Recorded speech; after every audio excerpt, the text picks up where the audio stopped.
Og så skal man vaske håret. Og så får man sæbe i øjnene. Nemlig, ja. Og måske så er det dårligt vejr udenfor. Og måske må man heller ikke være længe oppe. Og så er det bare lige på hovedet i seng. Og så ligger man der og kan bare overhovedet ikke sove, fordi man er en lille smule mørkeræd. Ja, okay, Karsten, det er fint. Og så ligger man, og så bider man negle. Og så kommer ens mor ind og siger, de der negle, de skal også klippes. Det er det værste. Ja, Karsten, det er sådan noget mærkeligt noget med det der vokser ud af kroppen på en. Det der hår og negle og tænder. Og så, hvis man klipper det, så vokser det bare ud igen. Ja. Ja. Det er da noget mærkeligt noget. Ja, meget mærkeligt. Måske, at vi skulle spørge Connie, om hun ved, hvor det kommer fra. Og om hun måske ved, om man kan lave noget hår og nogle negle, som ikke vokser. Sådan, så man ikke skal have klippet pandehår mere. Jeg er helt sikker, Karsten. Kom, vi spørger Connie. Ja, det vi gør. Ja, hej.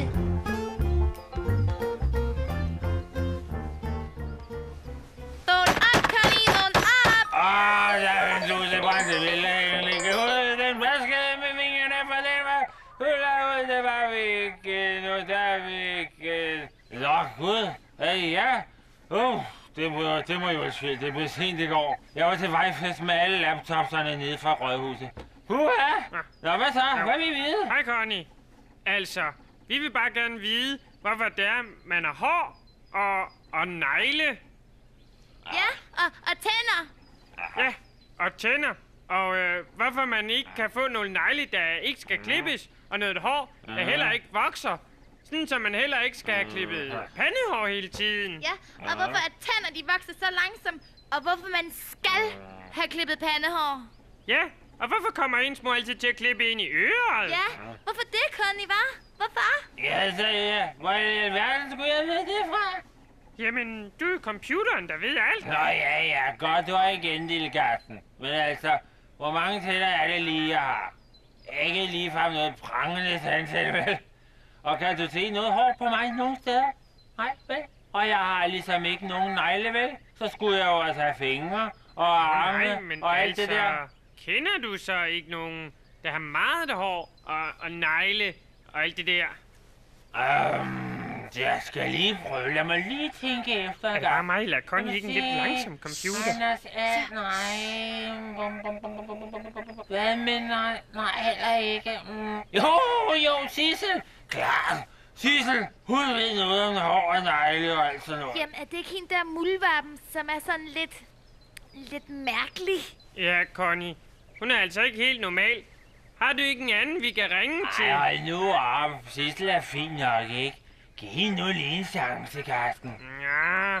Så kom nu lige lidt, ikke? Så nu trykker I på stjernetasten, eller siger ringer op, ligesom I to plejer. Jeg sagde tryk stjerne, eller siger ring op. Der blev sagt tryk stjerne, eller siger ring op. Man skal da også gøre alting selv. Ring op.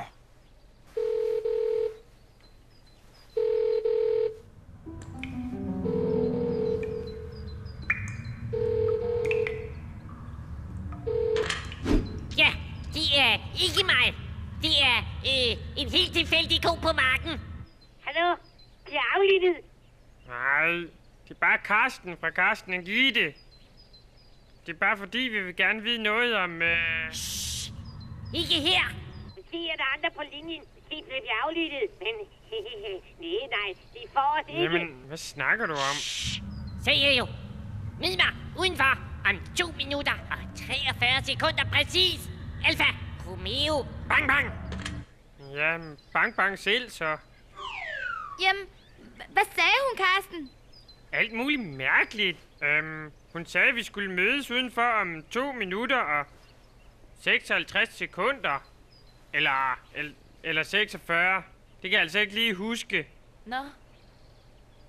Hold nu op med at stå der og mukke, I to. Gå ud og snak med Sissel. Jeg har også godt af at møde nogle andre mennesker. Jamen, hun er jo ikke engang et menneske. Så er det godt, Karsten. Der skal der være plads til os alle sammen. Så er afsted med jer. Okay. Hey. Ja. Afsted, ser du Kom, sig. Gitte. Lad os få det overstået.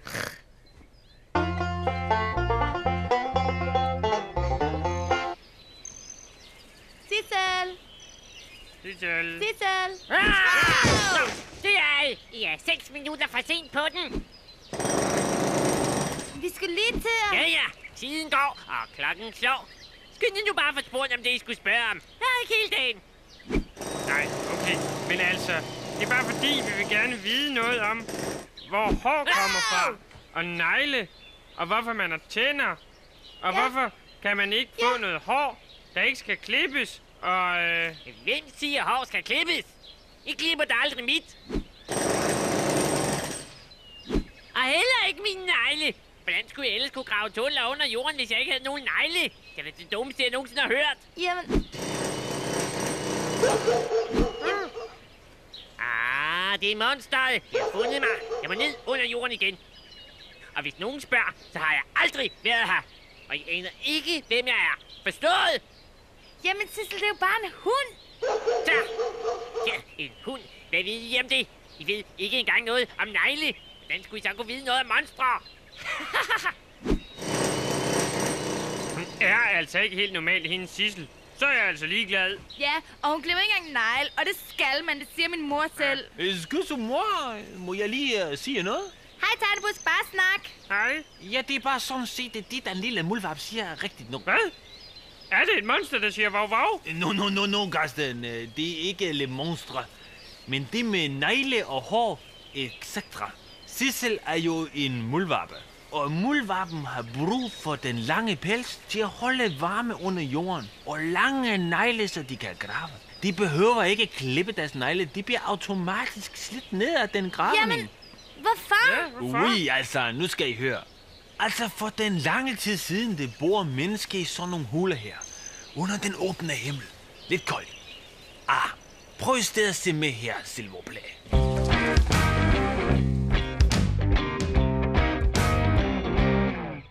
For længe siden, da hovedbuden var en sten, før din tip oldemor kunne gå på sine ben. Det gav man boede i jordhuler i stedet for et hus. Før spillemaskiner, vandballoner, sølvpapir og juice. Ja, det var dengang i stenaldertid, men der skete så meget siden. Hår, negle, sten og tænder. Hår, negle, sten og tænder. Folk havde store hænder og kæmpe tænder til at tygge deres mad. De havde tykt langt hår og gule negle og gik aldrig i bad. Man havde ingen sakse eller negleklipper og et komfort var et bål. Og folk havde tuk og slok og uk og gok og havde grøndisko uden sol. Ja, det var dengang i stenaldertid, men der skete så meget siden. Hår, negle, sten og tænder. Hår, negle, sten og tænder. Nå, så det er sådan, det er. Men Tegnebus, Oui? det er jo stadigvæk sådan lidt irriterende, når ens hår og negle, det vokser sådan. Og at ens tænder, de vokser så langsomt, at selvom det er ret, jeg kan spise pomfritter med lukket mund. Jeg synes også, at det er irriterende at blive klippet. Bliver du også klippet, Tegnebus? Oui, det er jeg nødt til, for ellers mine grene filtrer sammen og bliver til sådan en stor grenkugle. Men vokser dine grene så ud igen? Oui, bien sûr. Men jeg synes bare altid, at jeg er så grim, når jeg er blevet klippet. Det kender jeg godt, Tegnebusk. Men man skal klippes. Der er ikke noget at gøre. Nå, det er rigtigt, og det vokser jo ud igen heldigvis. Nå ja, men det er jo faktisk lidt smart, at ens hår vokser ud igen. For prøv at tænke, hvis det var, at man har fået sådan en mega grim frisyr, og så ens hår bare aldrig vokset ud igen. Hvor nedtur. Oui. Du, Gitte, Ja, skulle vi to ikke gå op og se, om Steffen, han trænger til at blive klippet lidt til? ja. Steffen, måske han er blevet til sådan en stor omvandrende pindgrenkugle. Kom, Karsten. I på gensyn, bientôt. Ej, seriøst. Tror du ikke, det kunne være godt til mig med sådan en pandehår? Altså bare sådan en super skarp passe, sådan lidt Kleopatra-agtigt. Måske. Eller hvad med sådan en totalt tjekket korthårsfrisyr med noget pjusk i nakken? Eller det der slingjyshår med hvidt i bunden og så sort i spidserne? Eller er det omvendt? No. Eller nej, ved du hvad, prins? Jeg tror altså, jeg er meget mere klassisk. Så måske bare sådan en lækker, varm kastanjebrun farve, og så bare helt kort. Ej, men Jesus Christ, så hør dog efter! Ja, altså, er du ikke med på at farve mit hår, så giv mig en helt ny frisyr? Jeg føler bare, at der skal ske et eller andet, ikke? Jo, det kan vi da godt ordne. Så kom med ud på badeværelset. Ja, hvor skal du hen? Hvor er du? Det var du, ja. Nej, hvor bliver det spændende, Bobby. Altså, jeg har givet dig en undercut, og så har jeg arbejdet med nogle forskellige længder, der går ind og fremhæver dine kindposer. Så har jeg valgt en mørk skyllefarve, som jeg tror bliver super fed kontrast til din hudfarvede hud. Ja. Så er du færdig. Så kan du godt komme herned til bruserne og skylle.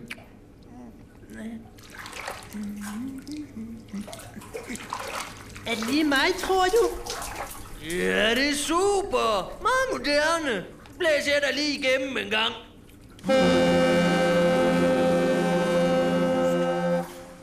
Det er rart. Så, prøv at komme op og se. Ej, hvor er jeg spændt.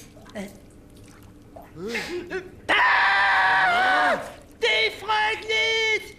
Nej, det er da mega moderne. Seriøst, jeg ligner en gammel mand. Luk nu af, Bobby.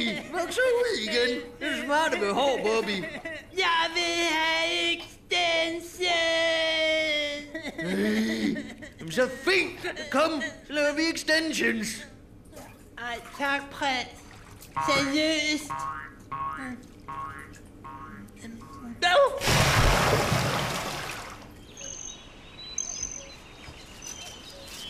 Hej, Steffen. Hej, Steffen.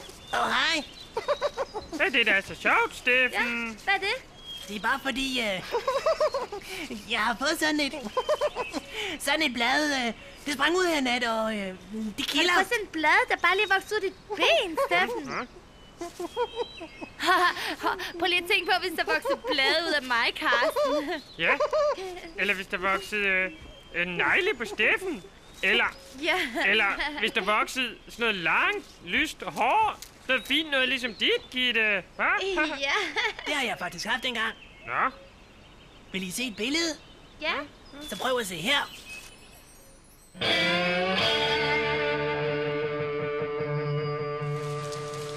Nøj, hvor så du vild ud, Steffen. Ja. Hvor er alt det lange hår blevet af? Det har jeg klippet af. Det gjorde jeg dengang, det holdt op med at være moderne med langt hår til vandrende vindmænd. Så nu har jeg bare blade. Og det kilder. Jamen, Steffen, skal vi så ikke lige stusse dig, mig og Karsten? Hvad, Gitte, kan du godt klippe det der blad af for dig? Gider I? Ja, det gider vi da i hvert fald. Det er da ingen problem. Nu skal du bare se. Jeg har sådan en lille saks hernede. Så skal du bare lige have fat her. Ja. Og så er du klar, Steffen. 1, 2, 3, klip. Sådan. Her er det. Det var det, der kildede så meget. Tak skal I have. Det lettede godt nok. Nå, Karsten, smid du ikke lige bladet herned, så kan jeg lige spise det. Jeg er simpelthen så Vil sulten. du spise dit eget blad, Steffen? Ja, hvad er der galt med det? Jamen, Steffen, synes du ikke selv, der er lidt ulækker? Nej, det er da det samme, som når I bider negle. Nå. Ved du hvad, Gitte? Skal vi ikke holde op med at bide negle? Jo, Karsten. Det tror jeg også gerne, jeg vil. Skal vi så ikke sige, at vi gik ind og stoppede med det nu? Jo, lad os gøre det. Kom, tak for i dag, Steffen. Ja, tak for i dag, Steffen. Og her er dit blad.